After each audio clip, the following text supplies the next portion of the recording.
G'day and kia ora, this is the Anzac Gamer, also known as Angel885, and welcome back to the Anzac Gaming channel. I hope you guys have all had a fantastic Christmas and saw in the new year with a decent, fun time without having to wake up to the new year all seedy. Me, I woke up seedy, but not for the good kind. You don't want to know. Now, if you guys have been following me on Twitter, which you should, it's pretty much the quickest and easiest way to get in touch with me and sort of find out what I'm up to and stuff like that there. It's pretty easy. You just go to Twitter and just search at Angel885, or you can just look up the Anzac Gamer. Or you can just hit the link down in the descriptions below. So, now, as I said, if you'd been following me on Twitter, you would know that this video is because it is the first Friday of the month, which just so happens to also be the first Friday of the year. Happy 2017, everybody. Let's hope no legends actually pass away before their time. I'm not looking at you, Stanley. You're 94. You've had good innings, but if you go tomorrow, that's fine. I'm cool with it. I'm cool. Anyway, you'd know that this is a retro showcase for Netstorm, Islands at War. Pretty much, which was a real-time strategy title. So, without further beating around the bush, let's get straight into it, shall we? Now, as I said, Netstorm, Islands at the War is a real-time strategy game. It was released to Windows in on October 31st, 1997, and was developed by Titanic Entertainment and published by that company we all love to hate because of Call of Duty, Activision. So, unfortunately, the game is now actually abandonware. You can actually get at the game. There is a website and a link down below called netstormhq.org. But as I said, there will be a link down below for you to go to the website and get a copy of the game, which has pretty much all the unofficial patches, including the official patches, are released. So, as mentioned, there is still a community keeping the game alive to an extent, which is, again, people, why PCs are objectively better than console. Yeah, damn straight I friggin' said it. Shut up. Anyway, the whole thing, Netstorm, takes place in a world called Nimbus, who's basically the planet whose crust has been sent floating off into the sky, and never-ending battles between three godlike beings called the Furies, representing wind, rain, and thunder. And now people live on small floating islands, each with their own high priest, and basically they give their the priest as a way for them to connect with their fury. Yeah, and basically you battle each other to capture and sacrifice the enemy priest, and I'll get more onto that later. So as I mentioned, this is a real-time strategy game, just like games such as Dune, StarCraft, Command & Conquer, Age of Empires, Age of Mythology, and not World of Warcraft, Jesus, no, Warcraft. Games like that. You know, yeah, cool. But a difference is on there. But I'll get to that a little bit later. I'm just going to get into a little bit more of the history of the game. The game did not sell very well, unfortunately. Couple of reasons. A demo of the game was released in September of 97, but there was a problem in there, and it allowed users to convert the whole demo over into the full version. It also, as one of the games I mentioned earlier, launched very close to Age of Empires, and quite often a lot of companies that I really wish would stop doing it lacked promotion on Activision's part. They didn't really push the game, they didn't really make the game, you know, like, hey, you like Age of Empires? Why not get our game? We reckon it's better. But, you know, anyway. But, you know, ultimately, it just didn't sell very well. Another thing that was not really good with the game, which further pushed the game off the edge of the cliff, it is, there were a number of bugs, and, you know, as gamers do, they exploited them, and that did include being able to knock players out of online games. This coined the term nuking, or I don't know if it coined it, but it was called nuking, and also to give themselves unlimited credits within the game. However, Activision did release a patch in February of '98 that fixed a lot of the problems. But unfortunately, damage was done.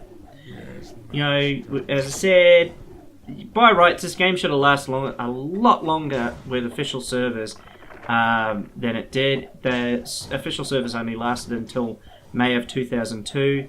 But, again, one of the reasons why PC gaming is objectively superior to consoles is the community. The fans grew up and set up unofficial servers to keep the game alive. And the place, so Netstorm HQ are supposedly supposed to be running servers, or running a server. I tried to get on there, I couldn't get on there. It could be that the server's no longer operating, but then again, the community forums wasn't that long, you know, the community forums are still kind of active. So, I don't know. There could have been a number of reasons why I couldn't actually get on. I just wasn't really trying that hard. I was more interested in getting into the campaign side of things. So yeah. Now on to a bit of the gameplay, which you would have been seeing going on in the background as I've been playing through one of the campaigns, or a couple of the missions through the campaign. But basically the idea is you collect power called storm crystals that allows you to build new units. There are 3 types of units that you build: transport, offensive, and defensive. Shock horror. However, the shock horror really comes with the fact that the only things that can move are your transport units, and they are only used to really collect storm crystals from storm geysers that just crop up around the map. But they are also used to get the not immobilized enemy priest to bring them back to your island, so that your priest can sacrifice them on the altar of the altar to the Furies. You know, so there's that. Each offensive unit has a line of fire. As you can see, that's the golden stars that you've been seeing come up around each unit. And then your defensive units are obviously there to be, well, defensive, obviously. Because what are defensive units otherwise useful? Anyway, but the key to this game is the strategic placement of bridges to allow you to position your offensive units in such a way as to be able to get at the enemy priest and immobilize them so that you can get in, but also to prevent the enemy from getting their offensive units and in position to knock out your priest so that they can sacrifice your priest. But as I said, yeah, whatever. But yeah, so I do recommend this game if you just want to see where some of, you know, like explore this game. I mean, the concept of it for a real-time strategy was, I mean, even today I was just going, you know what, there's nothing like this out there. Or is there? Dun dun dun. Actually, there is. There is a kind of, it's an inspired remake of Netstorm Islands at War called Stratus Battle for the Sky. The gameplay and mechanics are the same. I've only just seen little bits of it. It is an early access title. they're using a new IP to avoid, obviously, because Activision probably more than likely still owns the IP for Netstorm. And the really cool thing is, some of the original developers of Netstorm are actually working on the project. So it's going to have, that Netstorm feel to it, and it's going to be great once it's finished. Hopefully it'll get finished.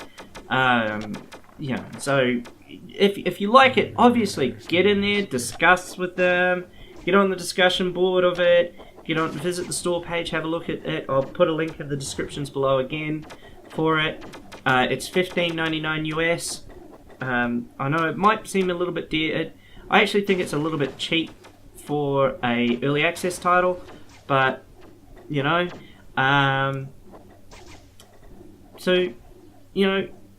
I really would like to see another take or a different, because at the end of the day, guys, real-time strategies don't generally evolve all that much. if you look at some of the first ones I played as a kid, like Command & Conquer and StarCraft and Dune, they were the same but different. The mechanics were pretty much the same. You just have different units that did different things, and I should also mention Age of Empire. You had your siege, you have your different units, and it was that rock paper scissors kind of deal too. But this one was kind of unique in that you had these static points, and you had to maneuver those. It was just different for the time, and it blew my mind when I played it, and I was like, oh, this is so cool. But yeah. Anyway, I've been the Anzac Gamer, also known as Angel885. If you like this video, as I always say, buy the like button a beer. He'll appreciate it. He's a good mate of mine. You should do it. Really. Or hit the upvote button. He's a good bloke too. He deserves a beer or a schooner. I hear he's into VB. So yeah, buy that upvote button a VB. The like button likes 4x gold. Me, I prefer 2E's extra dry. Don't forget to hit the follow and the subscribe if you want to keep up with what's going on my channels. And don't forget to follow me on Twitter and Facebooks and the Twitters, because they're the only two social medias I use. And as my Auntie Susie Cato would say, so long, see ya, and no hora. Goodbye, my friend.